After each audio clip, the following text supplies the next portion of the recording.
இன்னைக்கு நாம ஒரு செருப்பு தைக்கிற தொழிலாளி முகத்துல சந்தோஷத்தை வர வைக்க போறோம். 40 வருஷமா செருப்பு தைச்சிட்டு வர்ற 65 வயதான ஒரு இளைஞனை பத்தி தான் இந்த வீடியோல நீங்க பார்க்க போறீங்க.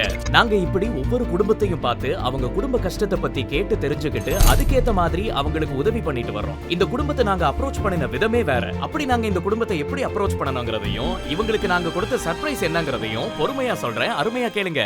டே 1 நாங்க டிவி சேனல்ல இருந்து வந்திருக்கோம் உங்களை இன்டர்வியூ எடுக்கிறதுக்கு. டிவில இருந்தா? ஆமா.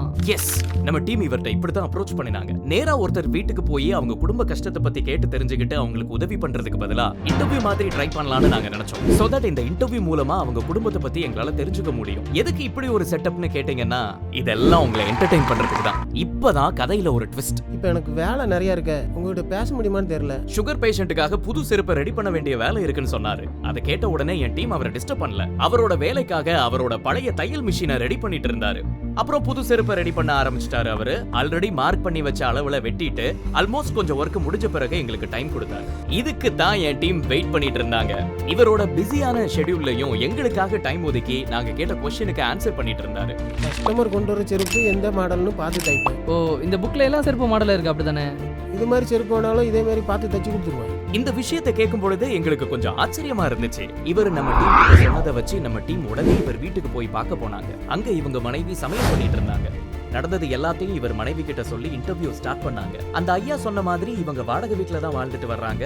எந்த ஒரு அத்தியாவசிய பொருட்களும் அவங்க வீட்டுல இல்ல. இந்த அம்மாட்ட எங்க டீம் உங்களுக்கு ஏதாச்சும் ஆசை இருக்கா, ஏதாச்சும் தேவை இருக்கான்னு கேட்டப்போ அவங்க சொன்ன பதில் எங்களுக்கு மீண்டும் ஒரு ஆச்சரியத்தை ஏற்படுத்துச்சு. வாடகை கொடுக்க மட்டும் கொஞ்சம் கஷ்டமா இருக்கும், மற்றபடி எந்த குறையும் இல்லை, சந்தோஷமா தான் இருக்கும். நாங்க போயிட்டு வர்றோம் அப்படின்னு சொல்லிட்டு என் டீம் அங்க இருந்து கிளம்பிட்டாங்க. டே 2 இப்படி கஷ்டப்படுற இந்த குடும்பத்தை பத்தி என் டீம் மூலமா எனக்கு தெரிய வந்துச்சு. அது உண்மைதானான்னு தெரிஞ்சுக்க நான் அவங்கள மீட் பண்ண போனேன்.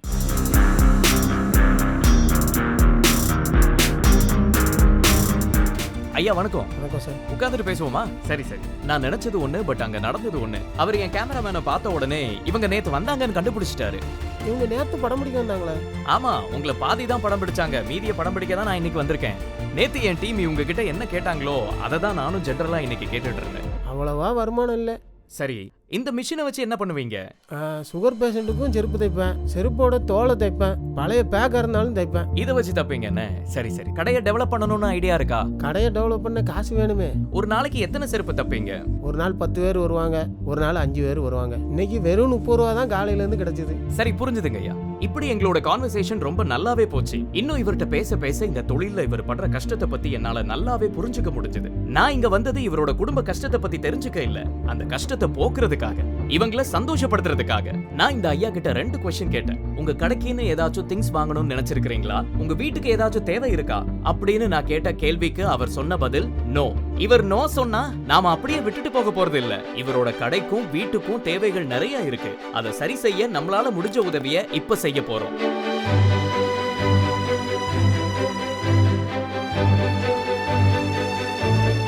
இத வச்சு நீங்க கடையும் வீட்டையும் பாத்துக்கோங்க. சரி. அடுத்த வாட்டி நான் உங்களை வந்து பாக்கும்போது நீங்க இதை விட நல்லா இருக்கணும். இப்போ நீங்க வீட்ல போய் என்ன சொல்வீங்க? நான் வீட்டில் போய் என்ன சொல்ல, ஒரு சார் கடவுள் மாதிரி வந்து பணம் கொடுத்து உதவி செஞ்சாருன்னு சொல்லுவேன். என் பொண்டாட்டிட்ட சொல்லுவேன். சந்தோஷம் தானே? சரி சரி சரி. சந்தோஷம் சார். நீங்க மாசம் ஃபுல்லா வேலை பார்த்தா 2000 ரூபாய் கூட கிடைக்காதுன்னு சொன்னீங்க. நான் உங்களுக்கு 10,000 ரூபாய் கொடுத்துருக்கேன். எனக்கு ஒரு உதவி பண்ணுவீங்களா? சொல்லுங்க சார். இப்போ உடனே நீங்க கடையை அடைச்சிட்டு இன்னைக்கு வீட்ல போய் சந்தோஷமா இருக்கணும். செய்வீங்களா?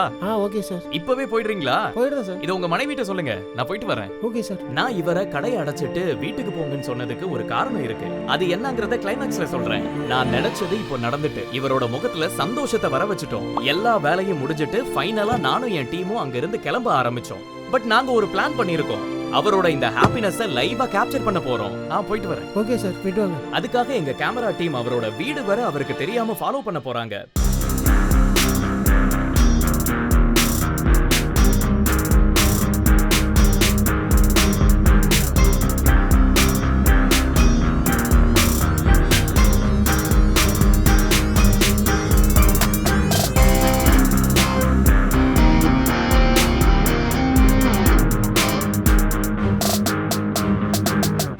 ஆல்ரைட், ஃபைனலா நாம அவர் வீட்டு பக்கத்துல வந்துட்டோம். இன்னும் few minutesல அவர் வீட்டுக்குள்ள போக போறோம்.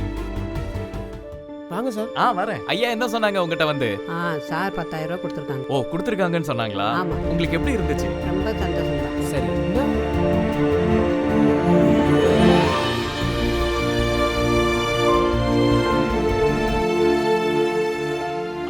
ஒரு சர்ப்ரைஸ் உங்களுக்கு கொடுக்கலாம்னு யோசிச்சோம். நீங்க 2 பேரும் அப்படியே என் கூட வெளியே வந்தீங்கன்னா அது என்னங்கறத பாத்துடலாம் வாங்க. நான் இவங்க வீட்டுக்கு வந்ததுதான் சர்ப்ரைஸ் நீங்க நினைச்சீங்கன்னா அதுதான் இல்ல. இவங்க குடும்ப கஷ்டத்தை போக்க இந்த பணம் மட்டும் போதாதுன்னு தோணுச்சு. இவங்க வாழ்வாதாரத்துக்காக ஏதாச்சும் செய்யணும்னு நினைச்சேன். அதுக்கு தான் இது. இந்த துணிக்குள்ள ஒரு பொருள் இருக்கு. அது என்ன பொருளா இருக்கும்னு உங்களால கண்டுபிடிக்க முடியுதா அப்படின்னு கேட்டதுக்கு அவங்க அமைதியா தான் இருந்தாங்க. நான் ஒரு பொருள் வாங்கிட்டு வந்திருக்கேன். அது அவங்களுக்கு தேவைப்படுற பொருள் தான். அதை உங்க கையால ஓபன் பண்ணுங்க. வாங்க வாங்க வாங்க ஓபன் பண்ணுங்க. இதுதான் அந்த சர்ப்ரைஸ். இந்த சர்ப்ரைஸ்க்கு பின்னாடி ஒரு ஃபிளாஷ்பேக் இருக்கு. நான் இவர்ட்ட இன்னைக்கு கடையில வச்சு பேசிட்டு இருக்கும்போது இந்த தையல் மிஷின் ரிப்பேரா இருக்கிறதாகவும் அதனாலதான் வேலை ரொம்ப பாதிக்கப்படுறதாகவும் சொல்லிட்டு இருந்தாரு. உடனே நேத்து நைட்டு என் டீம் ஒரு ஸ்டோருக்கு போய் அவருக்கு தேவைப்படுற தையல் மிஷின் எதுங்கறத அந்த ஷாப்போட ஸ்டாஃப் கிட்ட கேட்டு பர்ச்சேஸ் பண்ணிட்டாங்க. அதுதான் இந்த second surprise. Finally we come to the end. இதுக்காக நம்ம செலிப்ரேஷனுக்காக இந்த மொமெண்ட்டை இன்னும் கொஞ்சம் ஹாப்பியாக்க ஐயா அவங்க மனைவிக்கு கேக் ஊட்டி விட்டாங்க. அந்த அம்மாவும் அவங்க கணவனுக்கு ஊட்டி விட்டாங்க.